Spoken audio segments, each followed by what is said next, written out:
CM చంద్రబాబుతో భేటీపై Singapore వాణిజ్య పరిశ్రమల శాఖ మంత్రి టాన్ సెల్లింగ్ కీలక ప్రకటన చేశారు.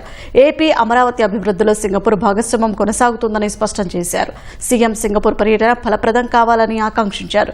ఏపీలో పెట్టుబడులకు సింగపూర్ కంపెనీలు ఆసక్తిగా ఉన్నట్లు మంత్రి టాన్ సెల్లింగ్ వెల్లడించారు. పోర్టులు, గ్రీన్ ఎనర్జీ, నైపుణ్యాభివృద్ధి రంగాల్లో పెట్టుబడులపై చర్చించినట్లు తెలిపారు. 2014-2019లో అమరావతి అభివృద్ధికి నాటి ప్రభుత్వంతో కలిసి పనిచేశామన్న లింగ్ 2019లో ప్రభుత్వం మారాక సహకారం ఆగిపోయిందని ప్రకటనలో పేర్కొన్నారు. గత అనుభవాల కారణంగా సింగపూర్ కన్సార్టియం పనులు ఆపినా తాము ఏపీలో పట్టణాభివృద్ధి సహా వివిధ రంగాల్లో కలిసి పనిచేస్తామన్నారు. ఏపీ సుస్థిరాభివృద్ధి కోసం ప్రభుత్వంతో భాగస్వామిగా ఉండడానికి సింగపూర్ ప్రభుత్వం ముందుకు రావడం పట్ల సీఎం చంద్రబాబు హర్షం వ్యక్తం చేశారు. సింగపూర్ మంత్రి లెంగ్ ప్రకటనకు ఏపీ ప్రజల తరపున చంద్రబాబు ధన్యవాదాలు తెలిపారు.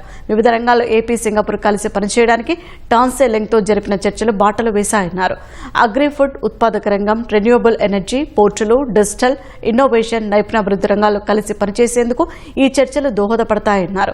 90వ దశకం నుంచి సింగపూర్ ప్రభుత్వంతో తమకు సత్సంబంధాలు ఉన్నాయన్న సీఎం గుర్తు చేశారు. ఏపీ అభివృద్ధిలో సింగపూర్ భాగస్వామ్యం చాలా విలువైనదన్నారు.